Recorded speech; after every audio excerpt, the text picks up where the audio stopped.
Ok, salut, hello, salut à tous. Bonjour à tous et bienvenue pour ce podcast, ce premier podcast de l'année. J'en profite pour vous souhaiter vraiment une excellente nouvelle année, euh, une abondance de bénédictions pour vous dans tous les aspects de votre vie. Je prie vraiment que vous puissiez recevoir toutes les promesses et les bénédictions que Dieu a pour vous. Et je prie pour que tous les entrepreneurs du royaume, tous les entrepreneurs et les personnes de foi et les personnes que vous êtes, les enfants de Dieu que vous êtes, puissent vraiment s'ouvrir à recevoir toute la grâce que Dieu a pour vous et que vous puissiez encore plus avancer sur le chemin, sur le plan que Dieu a pour vous et embrasser votre appel, accomplir votre mission, faire sa volonté pour recevoir sa volonté, une volonté de bénédiction, de prospérité à tous égards dans votre vie. Alors une excellente année à tous, que votre lumière luise devant les hommes afin qu'ils voient vos bonnes œuvres et qu'ils glorifient votre Père qui est dans les cieux. Matthieu 5, verset 16. Alors bienvenue sur podcast, ce podcast intitulé Propulser ton business avec Dieu, c'est comme faire du vélo.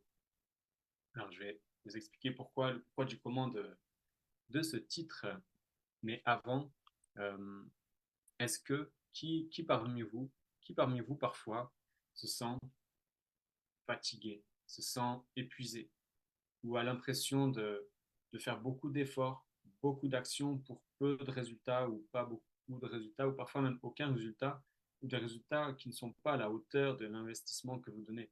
Vous avez l'impression de pédaler dans la semoule ou bien de forcer comme un bœuf sans résultat. Vous mettez des actions dans votre activité, que ce soit des actions de prospection pour vous faire connaître, pour parler avec des gens, pour faire des publications, pour faire de la publicité peut-être, pour avoir des appels de vente, des opportunités de vente, promouvoir vos offres. Peut-être vous avez des personnes intéressées, mais des listements, bref, euh, on va entrer dans les détails un peu plus tard.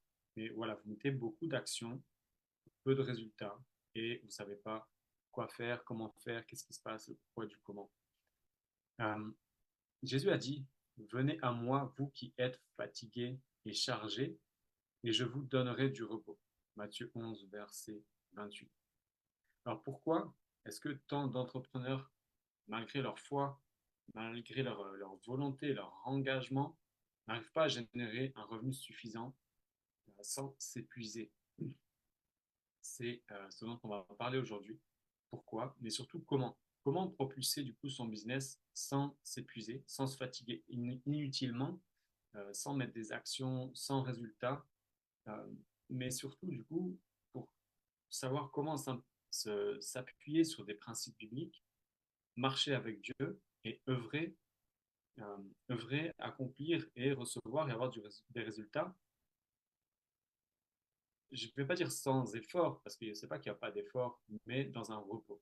Dans un repos en Christ et en se reposant sur lui et en se reposant sur quoi?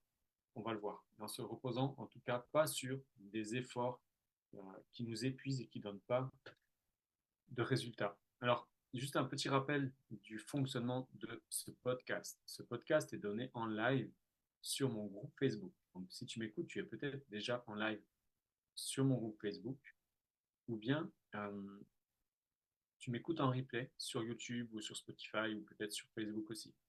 Donc, si tu veux assister au live et avoir l'occasion de poser tes questions en fin de podcast, je vais mettre le lien du groupe Facebook en commentaire de ce live ou dans la description de cette vidéo, de ce podcast. Tu vas trouver le lien du groupe Facebook. Donc, si tu es entrepreneur et intéressé par la Bible, les principes bibliques, comment entreprendre avec Dieu, ou peut-être pas encore entrepreneur, mais intéressé par la Bible, par Jésus, par la philosophie, la spiritualité chrétienne, bien, je t'invite à rejoindre ce groupe et tu trouveras le lien en description. Ok, je vais aussi, voilà, j'annonce maintenant pour pas que tu te sentes pris à la fin, avoir l'impression que je fais tout ça pour te vendre quelque chose. Non, j'anime un atelier bientôt fin du mois Voilà, donc je vais aussi parler de cet atelier à la fin du podcast. Comme ça, tu sais que je vais en parler, mais je ne fais pas ça pour te vendre cet atelier. Je fais ça vraiment pour t'apporter ici quelque chose qui va pouvoir t'aider, même si tu ne participes pas à l'atelier, même si tu regardes ça en replay, même si tu écoutes ça plus tard. Donc, pour revenir à la problématique, on m'a rapporté ces dernières semaines, ces derniers jours, ces dernières semaines, et puis depuis un moment, je vois ce genre de comportement, de profil. Je vois ces entrepreneurs qui mettent beaucoup d'actions. Alors, on m'a rapporté, oui, ben voilà, j'applique des actions, des stratégies depuis des mois, parfois même depuis des années, mais je ne fais pas de vente. J'ai vu d'autres personnes construire une audience à plusieurs dizaines de milliers de followers, mais pas avoir un seul client et pas générer d'argent du tout de cette audience et qui sont aujourd'hui en burn-out ou qui cherchent des solutions, des stratégies pour générer un revenu, mais ne savent pas comment faire. D'autres personnes qui réussissent à vendre quelques petits produits, quelques petites séances à 50 euros, à 90 euros, à 60 euros, mais rapportent un client par-ci, par-là. Et du coup, ben, ça rapporte des clopinettes, ça rapporte des miettes. Et c'est très bien si ça rapporte quelque chose, mais c'est pas assez. C'est pas assez pour donner un élan, euh, un revenu viable et suffisant pour que le business tourne et qu'il puisse dégager un revenu suffisant pour que ce soit viable et pérenne et qu'ils puissent s'engager à plein temps dans leur activité. Ou alors d'autres personnes qui ont compris et qui savent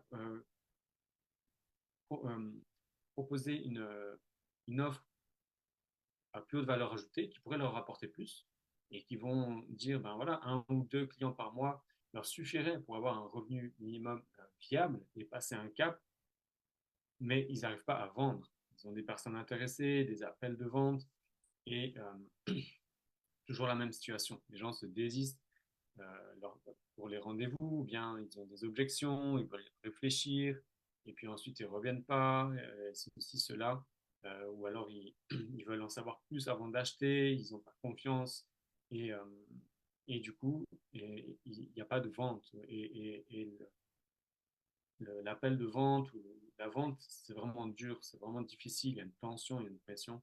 Et du coup, ces personnes-là ben, ne font pas de vente. Et dans les deux cas, c'est le temps qui passe, c'est des actions mises en place et pas de résultats, ou alors trop peu, si bien que euh, ils, euh, ils en arrivent à l'épuisement, au burn-out, ou alors au mieux à maintenir un minimum viable, mais en stress et cette sensation que du jour au lendemain, ça peut être trop peu et ils vont pas y arriver. Ou alors ils arrivent à maintenir un flux régulier, mais qui leur demande tellement d'efforts et d'implication et d'action qu'ils sont sur la corde raide, le revenu. Et ils n'ont pas de marge, ils ne peuvent pas passer un cap et souffler. Ils sont dans un épuisement, dans un travail. Ils ont reproduit ils ont reproduit en fait un fonctionnement de salarié, d'employé dans leur entreprise. Dis-moi si ça te parle, si tu te reconnais dans l'un ou l'autre de ces scénarios. Dis-moi en commentaire si tu es en live ou bien si tu m'écoutes en replay. Euh, Dis-moi ce que ça t'évoque, si ça te parle, si tu te reconnais dans un ou l'autre de ces scénarios. Et alors, je ne vais pas creuser beaucoup sur le pourquoi de ceci. Je vais vraiment là parler amener ce principe. Qu'est-ce que ça veut dire? C'est comme faire du vélo. Quel principe il y a derrière et comment tu vas pouvoir les utiliser. Mais juste quelques chiffres pour donner un petit exemple. Imaginons quelqu'un qui a une prestation de service quelconque et qui vend un service horaire à 50 euros de l'heure. Ou si ce n'est pas à l'heure, peu importe, un produit ou un service à 50 euros. S'il veut générer 5 000 euros dans le mois, avec une offre à 50 euros, le calcul est vite fait, il lui faut 100 clients dans un mois, 100 clients différents, ou alors 100 ventes d'un produit à 50 euros. 100 fois 50 euros. Maintenant, pour générer le même revenu, 5 000 euros, avec une offre à 1 500 euros, il faudrait 3, ça fait 3,3, donc entre 3 et 4, imaginons 4, voilà, 4 clients, 4 personnes qui achètent à 1 500 euros, ça ferait un revenu de 6 000 euros. Donc, regarde juste la différence entre trouver chaque mois 100 personnes à acheter, 100 clients, ou bien 4. Regarde juste la différence entre 100 et 4. C'est euh, c'est une très grosse différence, c'est vraiment considérable.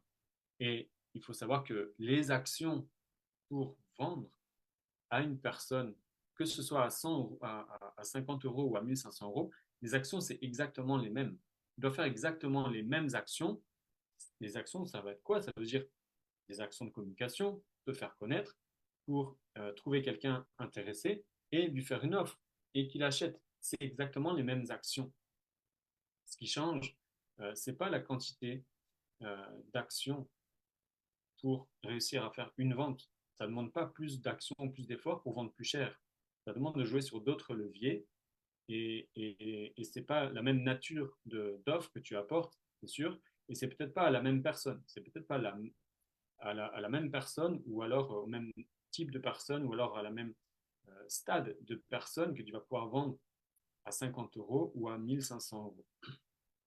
Mais donc, juste stratégiquement ici, en regardant juste factuellement les chiffres, si tu veux générer 5 000 euros de chiffre d'affaires, sachant que quand on enlève les frais, les impôts, etc., 5 000 euros, ce n'est pas une grosse somme pour qu'il te revienne quelque chose à la fin.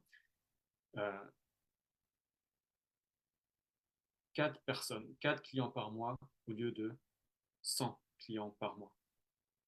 Et sachant que pour avoir 100 personnes qui t'achètent, il en faut peut-être 5 ou 10 ou 20 ou 30 fois plus au départ à qui tu vas te faire connaître en fait. Donc ça, c'est un premier levier pour réussir à générer plus de revenus avec moins d'efforts. C'est en augmentant le prix de tes offres et en augmentant la valeur de ce que tu apportes pour que tu puisses, avec le peu de clients que tu vas avoir, générer plus d'argent. Donc avec moins d'efforts, moins d'actions, générer plus et gagner plus. Et ça, il y en a qui ont compris, mais qui, même avec une offre plus avec une plus haute valeur ajoutée, un revenu plus élevé, ne savent pas vendre, ne réussissent pas à vendre. Donc, d'où les deux types de profils. Et dans les deux cas, ça conduit à des gens qui sont en burn-out ou alors qui risquent le burn-out, qui envisagent un retour au salariat avec un sentiment d'échec. Le temps et c'est des personnes qui vont épuiser leurs ressources, mais toutes leurs ressources. Ils vont épuiser le temps. Voilà. Le temps passe sans qu'il y ait de résultats. Euh, mais ils dépensent aussi leur argent. Ils dépensent aussi leur capacité d'y croire, d'avoir espoir, de, leur courage, leur audace, leur énergie, leur temps, leur énergie vitale, etc. Leur confiance. Ils dépensent et ils usent leur confiance sans résultat. C'est bien que tout ça, à un moment donné, s'épuisent et ils perdent confiance. Ils perdent le courage. Ils se découragent, ils arrêtent d'y croire et parfois ils abandonnent. Ils abandonnent ou alors ils risquent, ou alors ils y pensent et ils vont reprendre un boulot salarié, peut-être abandonner leur projet ou faire les deux, mais ils vont le vivre vraiment très mal, vivre en souffrance. Alors, comment faire? Comment sortir de cette spirale? Comment bâtir un business qui prospère tout en marchant avec Dieu, en marchant dans sa grâce, en étant dans un repos? euh, c'est là que vont intervenir les principes bibliques et certains principes, certaines attitudes, certaines manières de faire. Alors, imagine maintenant un vélo. Pourquoi je dis que c'est comme faire du vélo? On va prendre le cas de ces comportements-là où les personnes s'épuisent. Imagine, tu montes sur ton vélo, mais en première vitesse, tu pédales, jusqu'ici tout va bien, tu prends un peu de vitesse, voilà, tu montes, tu peux pédaler, ça ne te demande pas beaucoup d'efforts parce que tu t'es mis sur la vitesse la plus facile, donc peu d'efforts te permet de te propulser et d'avoir une vitesse suffisante qui te permet de tenir en équilibre. Si tu avances pas, si tu recules pas, tu montes sur ton vélo, tu perds l'équilibre, tu vas tomber, sauf si tu es un pro de vélo d'acrobatie, je sais plus comment on appelle ça, mais ça ne veut pas dire que tu vas rien faire. Tu vas être en action, en mouvement quand même, de maîtrise de cet équilibre. Bref, mais si tu veux rouler, prendre de la vitesse et tenir en équilibre, tu vas devoir pédaler. Et au début, je ne vais pas t'apprendre à faire du vélo, mais juste pour que tu comprennes l'image, tu commences avec une vitesse facile qui te demande peu d'efforts. Mais tu dois faire beaucoup d'actions. Tu dois pédaler vite. Tu fais beaucoup de tours de pédale. Tu pédales vite et ça te permet de prendre de la vitesse et de tenir un équilibre. Maintenant, qu'est-ce qui se passe si tu t'arrêtes à ça? Si tu t'arrêtes de pédaler, tu vas, tu vas ralentir. Tu vas ralentir rapidement et jusqu'à t'arrêter. Il n'y a pas d'inertie. Il n'y a pas une vitesse ou alors une faible inertie. Sauf si tu es en pente, évidemment, mais ça, c'est un autre sujet. On prend l'image là où, pour comparer ce qui est comparable, on est sur du plat. Donc, si tu arrêtes de pédaler, tu vas t'arrêter parce qu'il y a une très faible inertie. Tu as pris un peu de vitesse. Euh, et si tu veux rouler plus vite, tu vas devoir pédaler fort et tu vas te mettre à mouliner. Donc, si tu veux maintenir une vitesse élevée, tu vas te mettre à mouliner. Et à un moment donné, tu vas juste t'épuiser parce que tu mets beaucoup d'efforts pour peu de résultats. La force je ne sais pas comment on appelle ça, mais de démultiplication de tes efforts, des efforts que tu mets en vitesse de propulsion, elle est faible.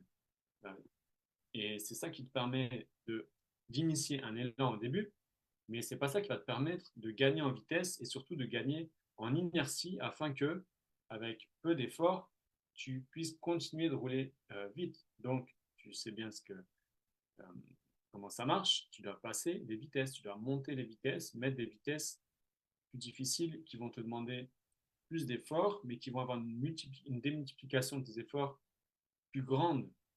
Mais tu peux faire ça parce que tu as déjà un élan.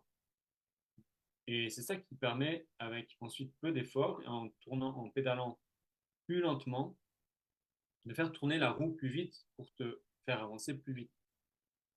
Donc, si tu fais ça, tu vas pouvoir monter les vitesses jusqu'à la vitesse maximum, imaginons qu'il y en ait 7, et donc tu vas pouvoir rouler en septième vitesse et aller très vite avec peu d'efforts. Et tu vas pouvoir même arrêter de pédaler pendant un certain temps, garder ta vitesse, profiter du paysage, profiter du vent sur ton visage et t'amuser et surtout garder ta vitesse avec peu d'efforts. Il y a une progression. Tu gagnes en vitesse, tu gagnes en élan et c'est dans cet élan que tu peux changer des vitesses pour augmenter l'effet de levier, l'effet de multiplication des efforts. Maintenant, imagine, si tu es à l'arrêt et que tu te dis, OK, ben, je sais que pour aller vite, je dois être en septième vitesse. Et tu mets tout de suite la septième vitesse. Tu montes sur ton vélo, qu'est-ce qui se passe? Tu vas faire ça et soit tu vas pas réussir du tout à faire avancer ton vélo, soit un tout petit peu tout doucement et tu vas perdre l'équilibre parce que l'effort que ça te demande est trop intense et tu vas pas réussir à prendre la vitesse euh, tu vas juste perdre l'équilibre, tu vas pas y arriver ou alors tu vas t'épuiser. On a ici les deux exemples. La personne qui mouline dans plein d'actions, mais qui ne sait pas décupler ses efforts pour passer à la vitesse supérieure. Ou alors la personne qui veut tout de suite vendre une offre à un prix élevé, mais qui va forcer parce que la personne en face, elle n'est pas elle-même déjà dans un élan. La personne, elle cherche à vendre une offre trop élevée par rapport à l'élan que le prospect, que la personne a en face et qui n'est pas là. La personne n'est pas prête, n'a pas assez confiance, ne comprend pas assez. Euh, voilà, bref, peu importe, elle n'est pas prête et la vente, du coup, le moment de vente se fait de manière euh, trop forcée et ça marche pas. Et quand on force, qu'est-ce qui se passe? On peut se blesser. L'un ou l'autre peut se blesser et c'est pas bon. Donc, si on garde cette image-là, comment on fait pour faire du vélo? On commence à donner un élan et c'est dans cet élan-là qu'on peut passer à la vitesse supérieure. C'est ça que tu dois savoir faire et implémenter dans ton business. C'est donner un petit élan, mais ne pas te satisfaire seulement de ça. C'est profiter de ce petit élan pour passer à la vitesse supérieure. Donc oui, savoir comment générer plus d'argent euh, avec moins d'efforts, mais ne pas oublier de donner un élan. Donner un élan, mais sans oublier de trouver comment démultiplier tes efforts. Comment on va trouver une inspiration biblique à propos de ça et que dit la parole? quels enseignements peuvent aider euh, pour comprendre et implémenter euh, dans, ce, dans ton business et dans ces projets-là. On va aller s'intéresser il y a différents passages et notamment à la parabole des talents. J'ai fait des vidéos où j'explique plus longuement, j'approfondis plus la parabole des talents, mais je ne veux pas le faire maintenant. Mais juste un petit rappel du début de la parabole des talents, où il est dit, c'est dans Matthieu 25, il donna 5 talents à l'un, 2 à l'autre et un au troisième, à chacun selon ses capacités, et il partit en voyage. Aussitôt, celui qui avait reçu les 5 talents s'en alla les faire valoir et en gagna 5 autres. Ici, c'est quoi le principe Le principe qu'on retrouve ici et qui sous-tend tout ce que j'ai expliqué avant, c'est que il nous est confié en fonction de nos capacités. Il est dit que là, le maître confie des talents à chacun en fonction de sa capacité. En fonction de sa capacité à quoi? À les faire valoir. Les faire valoir, ça veut dire quoi? Ça veut dire travailler avec pour gagner plus. Donc en fait, on reçoit en fonction de notre capacité de travailler pour gagner plus. Donc plus concrètement aussi, ça veut dire qu'il y a certains certaines ressources que nous avons. Ici, les talents ne désignent pas, dans cette parole-là, les talents ne désignent pas les talents en termes de capacité. Les talents désignent les ressources. Parce que les talents parlent ici de richesse, d'or, d'argent.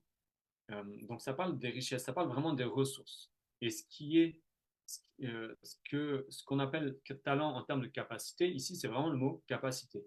Donc, il nous est confié des ressources en fonction de nos capacités à utiliser ces ressources pour gagner plus de ressources. C'est ça, ici, la clé, la première clé, le principe. C'est que nous avons des ressources et nous avons certaines capacités à travailler avec ces ressources pour gagner plus. C'est ça qui se passe quand on fait du vélo et quand on monte.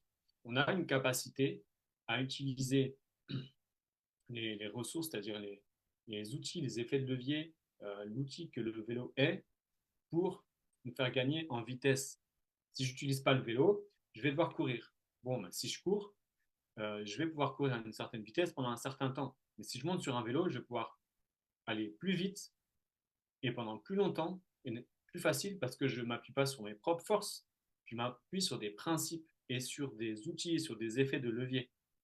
Certains principes et certaines lois de la physique qui font que si je suis assis sur un, un appareil avec des roues qui tournent, bah, il y a une inertie et il y a un frottement, un faible frottement qui fait que ben, je peux rouler sans rien faire en fait, en maîtrisant l'équilibre. Alors que si je veux avancer à la même vitesse, avec uniquement mes propres forces, je suis obligé de courir et à un moment donné, je dois m'arrêter parce que je ne peux pas courir plus longtemps. Donc, mes capacités juste à moi me permettent de courir. Mais si j'utilise certains outils et leviers avec les mêmes capacités, ce sont des ressources, je vais pouvoir aller avancer à cette vitesse-là, à la même vitesse ou même plus vite. Et si je sais utiliser, donc développer ma capacité, mon talent de conduire un vélo, ben, je vais pouvoir aller plus vite, plus loin, plus longtemps. Donc, ici, on voit bien qu'en fonction de mes capacités, je peux utiliser les ressources qui m'est données. Donc, quand je gagne en élan, je gagne en vitesse, là, c'est une nouvelle ressource qui m'est donnée. Je ne suis plus à l'arrêt avec un vélo à l'arrêt. Je suis sur un vélo en train d'avancer. Ça, c'est le nouveau niveau de ressources. Donc, dans un premier temps, je suis à l'arrêt, j'utilise ma force pour mettre un coup de pédale et ça me donne plus de vitesse. J'étais à 0 vitesse et là, j'ai une certaine vitesse. Et maintenant, je suis à un niveau palier de vitesse. Je suis à un nouveau stade où j'ai une certaine ressource que je n'avais pas avant. Avant, j'avais la vitesse 0. Maintenant, j'ai la vitesse peut-être 5 ou 10 km/h. Et avec cette ressource-là, avec cet élan, je peux utiliser les capacités que j'ai, c'est-à-dire augmenter de vitesse pour aller plus vite. Donc ici, on comprend euh, l'idée de croissance progressive où avec ce que j'ai, je peux gagner plus. Et quand je gagne plus, je peux encore travailler, c'est-à-dire utiliser ce qui m'est donné en plus pour encore gagner plus. Donc, on va utiliser ce qu'on a à notre portée pour gagner plus. Et c'est ça qu'on va faire dans le business. L'inertie, l'élan qu'on a, c'est quoi? C'est la confiance des gens. C'est la confiance de tes prospects. C'est la confiance. Voilà, avant de pouvoir leur vendre quelque chose, les gens doivent te faire confiance. Avant de t'acheter, ils doivent te faire confiance et comprendre ce que tu as à leur apporter et savoir ce qu'ils vont en retirer et quels bénéfices ils vont retirer. Donc là, il y a un deuxième principe qui est important. Un des problèmes chez les entrepreneurs qui ont du mal à gagner de l'argent, qui, euh, qui ont du mal à vendre, paradoxalement et inconsciemment, même s'ils pourraient s'en défendre, c'est qu'ils cherchent à gagner, ils pensent trop à eux-mêmes, euh, au lieu de chercher à donner et de chercher à s'intéresser aux autres. C'est paradoxal, ça paraît à première vue illogique, mais on le sait, la parole nous dit, hein, donnez et il vous sera donné. Voilà. Cherche à donner ce que tu veux recevoir. Cherche à donner avant de recevoir. Mets-toi au service. Non, tu veux gagner, mais tu dois d'abord donner. Tu dois être prêt d'abord à donner. Tu dois être prêt à semer pour récolter. Tu veux gagner de la confiance, tu veux que les gens te fassent confiance. Tu dois, toi, leur montrer que tu leur fais confiance. Tu dois, toi, leur donner de quoi te faire confiance. Tu veux que les gens s'intéressent à toi, va t'intéresser à eux d'abord. Tu veux que les gens te connaissent, ben, va d'abord, toi, t'intéresser à eux pour leur montrer que toi, tu les connais. Quand tu auras gagné, quand tu auras fait attention à eux, les auras compris, tu leur auras montré à quel point tu les connais, alors tu vas gagner leur attention. Ils vont avoir envie de te connaître et de savoir ce que tu as pour eux. Donc, ici, pour trouver comment gagner plus, tu dois chercher comment apporter, comment donner, comment œuvrer, comment servir. Et c'est en donnant, et c'est comme sur un vélo. Tu montes pas sur un vélo et le vélo te propulse, et une fois que tu es en mouvement, alors tu vas pédaler. Non, tu vas d'abord donner de ton énergie, donner de ta force, tu vas d'abord donner un coup de pédale, et le vélo va te le rendre en comment il ne va pas te rendre avec un coup, évidemment, sauf que si tu dérapes et tu tombes et tu peux te faire mal, mais donne de ta force, donne un coup de pédale et le vélo va te le rendre en te propulsant, en te donnant de l'élan, de la vitesse. Donc, dans ton business, c'est pareil. Donne de l'attention, donne de la valeur, contribue, donne aux autres, mets-toi au service et tu vas recevoir. Tu vas recevoir en retour. Les gens vont te donner en retour. Et plus tu vas donner, plus tu vas recevoir. Et plus tu vas recevoir, plus tu pourras donner aussi. Il y a des choses qu'on ne peut pas donner à des gens qui n'ont pas payé. Pas parce que euh, ils n'ont pas payé. C'est pas parce qu'ils n'ont pas payé qu'on ne veut pas leur donner. C'est parce que même si on leur donnait, parce qu'ils n'ont pas payé, euh, et en fait, c'est pas une question d'argent, c'est une question d'attention et de confiance, en fait, et de compréhension. Tu peux donner ce que tu veux à quelqu'un s'il n'est pas engagé et ouvert à recevoir, il ne va rien faire de ce que tu leur as donné, de ce que tu lui as donné. Il y a des gens, ils ne sont pas prêts à recevoir parce que soit ils font pas confiance. Quelqu'un qui ne te fait pas confiance, tu peux lui donner, lui offrir tes services, tes conseils, tes produits. Il ne va pas le considérer parce qu'il y a quelque part, il ne te fait pas confiance ou alors il n'est pas prêt à recevoir, ou alors peut-être qu'il n'a pas besoin, en fait. Je ne sais pas. Voilà. Donc, euh, il y a un verset que j'aime bien ici, c'est Luc, verset 6. Dans Luc 6, verset 38. Donnez, il vous sera donné. On versera dans votre sein une bonne mesure serrée, secouée, qui déborde, car on vous mesurera la mesure dont vous serez servi. Donc, en fait, ici, l'idée est simple, c'est il vous donner, il vous sera donné. On va te rendre en retour ce que toi-même tu donnes et à la manière dont tu te sers. Mais si tu vas vers les autres en pensant à toi, en cherchant à penser à toi-même, bah, il te sera donné la même chose en retour. La personne va penser à elle-même aussi et elle ne va pas t'accorder d'attention en fait. Si tu cherches à te montrer à mettre l'attention sur toi, ben, la personne en face va aussi garder l'attention sur elle. Donc, va donner de l'intérêt à l'autre et l'autre va te donner de l'intérêt à toi aussi.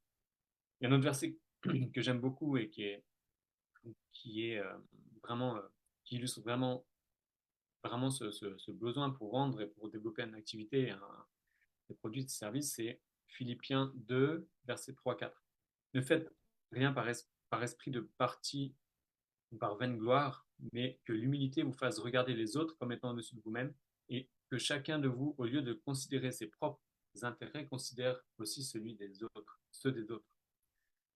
C'est en implémentant, en incarnant ça de manière authentique. Hein. C'est pas, il ne faut pas que ce soit un stratagème en se disant, OK, je vais faire ça parce que ça, je sais que ça marche, parce que du coup, ça ne marchera pas, parce que tu fais quelque chose, tu vas rester dans une manière où tu cherches ton propre intérêt. Donc, il faut que ce soit vraiment authentique, que tu considères les intérêts des autres et que tu œuvres pas pour ta gloire, pour montrer que tu sais que tu es meilleur ou je ne sais quoi, pour réussir, etc. Mais que par humilité, tu regardes les autres en te disant, OK, cette personne, les autres, ils ont de la valeur, peut-être plus de valeur que moi, et comment est-ce que moi, je peux me mettre au service? Qu'est-ce que les personnes en face de toi recherchent? Quels sont les intérêts qu'elles recherchent? De quoi ils ont besoin? Comment tu peux être à leur service et, euh, et comment tu peux leur apporter quelque chose qui va les intéresser en vrai, en fait, en vrai. Et c'est ce niveau d'intérêt, euh, de bénéfice que tu vas contribuer à apporter qui va faire que la personne va se dire, OK, là, il a quelque chose pour moi. Il a quelque chose pour moi, du coup, ça m'intéresse. Voilà. Il va voir ta démarche, il va comprendre ta démarche, il va voir ce que tu as à apporter. Donc, si tu veux recevoir plus, cherche d'abord de manière vraiment sincère, authentique, pardon, euh, de manière authentique à t'intéresser à l'autre et à apporter des bénéfices à l'autre. Et ça, à différents niveaux. Je vais revenir ensuite à du plus concret, pour faire le lien avec tout ça et ces principes-là, avec l'image du vélo et ton business. Donc, si on conjugue un peu tous ces principes-là, justement, et qu'on reprend cette image du vélo, ça veut dire quoi? Dans un premier temps, trouve comment donner, offrir, contribuer, aider, rendre service à une petite échelle avec les ressources que tu as à ta portée pour aller contribuer euh, à une audience et capter déjà un premier niveau d'attention, d'intérêt, de confiance. Ça va donner un élan. Tu vas avoir des gens qui vont grâce à ton contenu, à ta publication, par exemple, ok, tes contenus, ta démarche de prospection ne doit pas être en mode voilà, je fais de la prospection pour me faire connaître. Je vais pour me rendre visible, pour que les gens me voient moi. Et je vais parler pour que les gens comprennent à quel point j'ai de la valeur et, et pour les convaincre que je suis la meilleure personne pour eux, pour les convaincre de la qualité de mes produits, de mes services. Non, c'est pas ça. Là, tu y vas de manière centrée sur toi pour pour faire être dans une démarche de convaincre, de plaire en fait. Non, c'est pas ça qui va marcher. Fais une communication pour montrer que tu t'intéresses à eux, pour montrer que tu es là pour eux et que tu as des solutions pour eux qui vont les intéresser. Donc ici, premier élément, ta première communication ne doit pas avoir pour but de te faire connaître, mais de montrer aux autres que toi, tu les connais et que tu as quelque chose pour eux euh, qui va les intéresser et qui va les aider. Donc dans tes publications, dans ta publicité, dans ce que je ne sais pas ici là encore ce que tu utilises, on pourra en parler si tu viens me parler en commentaire ou en privé ou lors de mon prochain atelier. Mais donc dans ta démarche de communication, utilise cette démarche de communication pour montrer que tu connais ton audience et que tu as quelque chose à leur apporter. Tu vas gagner là leur attention, un début d'intérêt, de désir, de savoir, de curiosité de ce que tu as. Et là, tu vas pouvoir leur donner quelque chose. Peut-être que ça va être quelque chose de gratuit d'ailleurs, comme je suis en train de faire ici. Peut-être que ça va être quelque chose de plus approfondi, un format un peu plus long, un format voilà, qui va leur permettre de découvrir encore mieux, un peu plus ce que tu as à leur apporter. Et là, tu vas gagner un nouvel élan, tu vas gagner en vitesse, tu vas gagner un nouvel élan chez la part de la part de ton audience chez les autres qui vont te donner peut-être plus de confiance parce qu'ils vont voir plus d'expertise, ils vont voir que tu as plus à donner et ils vont du coup en avoir envie de plus. Et là, tu vas peut-être pouvoir leur vendre quelque chose, oui, peut-être un atelier, une séance, un petit produit à petit prix qui sera adapté au niveau de confiance et d'investissement, de vision qu'ils peuvent avoir, de ce qu'ils peuvent recevoir grâce à toi. Donc, jusque-là, on est bon, on est bien. Il y a certaines personnes qui savent faire, voilà, générer des petits revenus, vendre des petites offres. Et ensuite, ces premiers petits revenus, ces premiers petits produits ne doivent pas servir à te rémunérer, mais à gagner en élan et à passer à la vitesse supérieure. Donc, c'est une fois que tu as euh, gagné ce niveau de confiance, que les gens t'ont fait confiance déjà, et qu'ils te font confiance, qu'ils ont compris ce que tu as pour eux, un minimum, et qu'ils ont envie d'en savoir plus, et que peut-être tu les as déjà aidés, peut-être que leur as déjà donné un service ou un produit qui leur a déjà apporté un bénéfice en fonction de ce qui t'intéresse. C'est là maintenant que tu pourras leur vendre euh, une offre supérieure et l'idée ici, c'est pas de se dire, OK, c'est bon, il me fait confiance, ça y est, je peux lui vendre plus cher. Non, c'est de dire, OK, ça y est, il me fait confiance, je vais pouvoir lui apporter encore plus. Parce que quand cette personne ne m'écoutait pas, je ne pouvais pas lui montrer à quel point je peux l'aider encore plus ou à quel point j'ai encore plus à lui apporter. Maintenant qu'elle m'écoute, maintenant qu'elle me fait confiance, je peux lui apporter encore plus. Moi, c'est ça que j'aime, que je préfère quand quelqu'un me paye pour mes services, c'est pas l'argent que je reçois.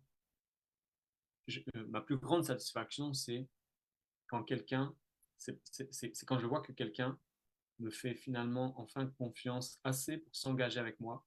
Et je suis content, je suis heureux, je suis satisfait parce que je vais pouvoir lui donner plus. Je vais pouvoir contribuer encore plus à ses propres intérêts à lui. C'est ça ma plus grande satisfaction quand je fais une vente. C'est pas l'argent que je gagne, c'est de me dire, OK, je vais pouvoir aider quelqu'un à aller encore plus loin. Je vais pouvoir lui délivrer vraiment ce que je ne pouvais pas faire avant parce qu'il n'était pas ouvert encore à recevoir et à travailler avec moi. Maintenant, je vais pouvoir. C'est ça qui me met le plus de joie dans mon cœur. Euh, donc voilà l'idée. Et ça, ce principe-là, il est d'autant plus important maintenant, en ce moment, à notre époque, parce que les gens ont de plus en plus de mal à faire confiance et du coup, ils prennent de plus en plus de temps à acheter. Ils prennent de plus en plus de temps à acheter. Donc, peut-être qu'il y a quelques années, un, un, au début du développement du business en ligne, etc., c'était plus facile. On pouvait faire un post, un live, un webinaire, etc. C'était plus facile de vendre parce que c'était nouveau, les gens faisaient plus facilement confiance. Mais maintenant, on a des gens qui se sont fait arnaquer. On a des gens qui ont acheté des choses et qui ont été déçus. Ou alors ils ont eu des mauvais résultats. Ou alors ils ont eu des résultats, mais pas suffisants. Et puis du coup, ou alors ils ont déjà dépensé de l'argent. Ou alors ils n'ont pas dépensé d'argent, mais c'est nouveau pour eux. Et puis on est dans un climat social, économique, politique, etc., qui distille vraiment de la peur, du stress.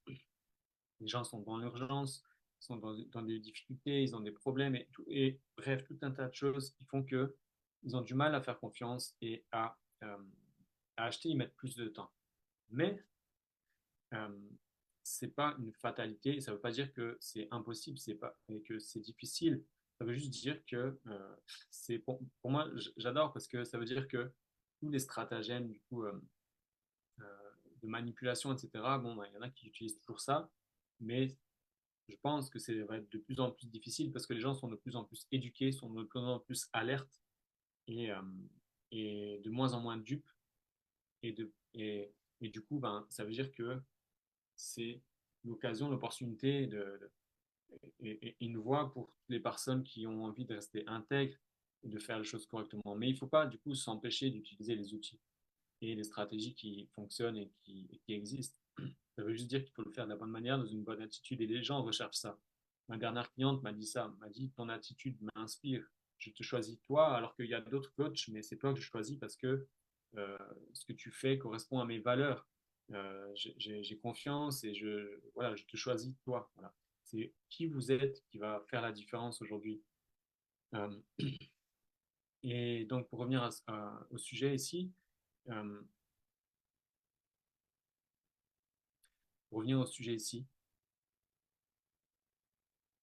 je disais donc voilà que j'étais en train de me perdre, que c'est encore plus crucial aujourd'hui de savoir accélérer le processus de confiance. Et comment faire ça? Ben, en donnant encore plus, en donnant encore plus de valeur, en donnant encore plus aux gens la possibilité d'expérimenter, de goûter, de tester. Voilà, j'ai un client il y a pas longtemps qui est en train de développer son activité, son offre, qui a réussi à faire une vente à 1500 euros. Bah déjà, cette vente-là, la personne avait des doutes, des questions, etc. Et je l'ai aidé à comprendre que c'était pas en répondant sur le même sujet que la personne avait des questions sur le contenu de l'offre. Non, elle avait besoin juste d'être rassurée.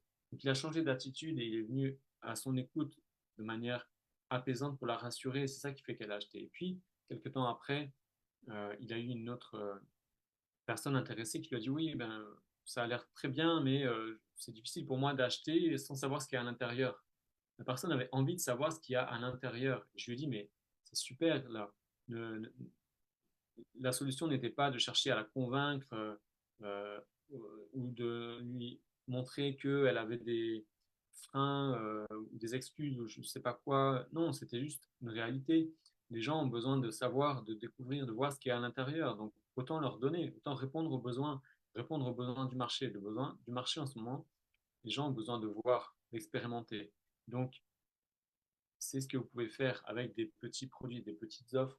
Euh, qui vont permettre aux gens de découvrir ce que vous faites, de prendre confiance, de connaître et d'être prêt à acheter plus. Ça peut prendre du temps, mais ça peut aussi être rapide. Euh, et quelques exemples concrets de ma part, depuis un an que j'ai développé cette activité, j'ai vu les deux scénarios se passer. Récemment, j'ai une nouvelle cliente qui a pris mon accompagnement à plus de 3000 euros. Elle a mis plus de 9 mois avant de se décider à passer le cap avec moi. On s'était parlé il y a plus de 9 mois. J'avais fait déjà une offre à l'époque. Et puis, il m'avait dit non, oui, je crois que Dieu m'a conduit vers toi, que Dieu veut qu'on travaille ensemble, etc. Mais blablabli, blablabla. Voilà. Sur le moment, j'aurais pu, et j'ai une partie de moi qui était un peu en mode, ok, elle me sort des excuses là. Elle veut travailler avec moi, mais elle n'est pas prête à s'investir. Mais peu importe. Euh, elle est venue vers moi, elle est revenue vers moi 9 mois après. Donc pour elle, ça lui a pris 9 mois. 9 mois et elle est revenue vers moi, prête à acheter. C'était presque elle qui voulait me convaincre de m'acheter, de me payer, que je travaille avec elle en fait. Ça lui a pris 9 mois. Mais ce qu'il faut savoir, c'est qu'à la même période, il y a 9 mois, une autre personne, en 7 jours, c'était un inconnu, en 7 jours, il a payé plus de 2000 euros, 2500 euros à l'époque pour travailler avec moi. Donc, au même moment, une personne a mis 7 jours pour devenir client et une autre a mis 9 mois. Mais ce qui se passe pour moi, c'est que j'ai le système qui permet d'avoir les deux. La personne qui m'a dit non il y a 9 mois, ben aujourd'hui, j'étais là pour elle et elle est devenue cliente. Et l'autre personne, ben, j'étais là aussi pour elle. Elle était prête. J'avais une offre, j'étais prêt à lui faire une offre. Le moment même, ça a pris 7 jours parce que ben, le temps de prendre rendez-vous, etc., de faire le paiement, etc. Et l'autre, ça a pris 9 mois. Donc, on voit ici les deux niveaux de vitesse. La vitesse qui va, qui va vite et qui fait que, OK, un premier effort donne un résultat immédiat, et une deuxième vitesse plus lente sur un rythme plus long, qui fait que, ben oui, certaines personnes prennent plus de temps, et, euh, et, mais avec cette capacité, cette possibilité-là d'avoir une inertie. Et aujourd'hui, ben, voilà, sur les mois qui arrivent, j'ai des revenus déjà prévus. J'ai aujourd'hui une inertie qui fait que ces prochains mois, j'ai déjà des revenus planifiés parce que j'ai déjà des paiements planifiés qui vont arriver. Donc, j'ai une inertie et je peux me servir de cet élan, de cette inertie pour donner plus. Donc voilà, j'espère que cette présentation va te permettre de donner plus d'élan, donner une nouvelle propulsion, une inspiration dans ton activité. L'essentiel ici à comprendre, c'est les efforts que tu fais doivent te permettre d'avoir un certain niveau de résultat. Et ce niveau de résultat, cet élan, doivent te permettre de, d'apporter, de donner plus pour recevoir plus. Et donc, l'idée, c'est vraiment d'avancer dans l'implémentation, la compréhension de ces principes pour te reposer sur ces principes et pas seulement sur ta propre force. J'espère que ça va t'inspirer. Viens en commentaire, viens dans le groupe poser tes questions, me demander comment concrètement tu peux implémenter ça dans ton activité. Euh, je vais prendre un petit temps pour, s'il y a des personnes qui sont en live, pour poser leurs questions sur le groupe. Si tu m'écoutes en replay, rejoins le groupe pour poser des questions. Maintenant, euh, en avant-première, je vais te parler euh, de mon atelier que je fais à la fin du mois. Donc, si tu as envie de savoir comment faire plus précisément, plus concrètement, pour implémenter ces principes dans ton activité, dans ton business, et savoir comment démultiplier tes efforts pour générer des résultats qui vont propulser ton activité, créer des premiers revenus, gagner la confiance des gens, gagner le cœur des gens, euh, en leur contribuant, en leur apportant déjà, et ensuite vendre tes offres haut de gamme, tes offres à haute valeur ajoutée, tes offres premium, tes offres à étiquette. Quel est le modèle du coup efficient qui fonctionne aujourd'hui à notre époque pour relever les défis d'aujourd'hui tout en inspirant et en implémentant les principes bibliques, en marchant avec Dieu, en marchant vraiment dans cette envie, cette quête de se reposer sur lui, de vraiment vivre une marche par l'esprit, par la grâce, euh, dans le repos. Je t'invite à mon atelier à la fin du mois. Ce sera le 28 janvier. Je vais donner plus d'informations. Je vais mettre le lien en commentaire. Si tu veux plus d'informations, écris-moi Propulse en commentaire. Je te donnerai les infos. Et il y a un tarif vraiment ridicule pour ce que je vais t'apporter. Je vais te donner vraiment un plan d'opération pour vraiment propulser ton activité, inspiré de principes efficients comme je viens de développer aujourd'hui et de principes bibliques. Donc ce sera euh, 28 janvier, le 28 janvier, un tarif de 49 euros seulement. Et si tu t'inscris avant le 10 janvier, j'ouvre une dizaine de places à seulement 19 euros. Donc 19 euros, c'est le genre de contenu le genre d'atelier que j'ai pu faire à 98 euros l'année dernière. Ici, c'est à seulement 49 euros. Et si tu t'inscris avant le 10 janvier, c'est à 19 euros. Donc, clique sur le lien. Et s'il n'y a pas encore le lien, euh, écris Propulse en commentaire ou en privé et je te donnerai le lien et toutes les infos et tous les détails. Sur ce, je te souhaite une bonne soirée, que ta lumière luise devant les hommes afin qu'ils voient des bonnes œuvres et qu'ils glorifient le Père qui est dans les cieux. Tu as des talents, tu as une mission, tu as une capacité d'apporter beaucoup aux autres. Dieu veut te voir prospérer pour que tu puisses avoir un impact dans ta vie, dans la vie des autres. Et il est là pour toi, pour t'enseigner, te guider, t'accompagner. Et moi aussi, je suis là pour toi. J'espère que tu as retiré quelque chose d'intéressant pour toi. Écris-moi en commentaire ou en privé pour me dire ce que tu vas implémenter au départ de ça. Et je te donne rendez-vous sur le groupe Facebook et à l'atelier le 28 janvier. Ciao, ciao, vous êtes bénis.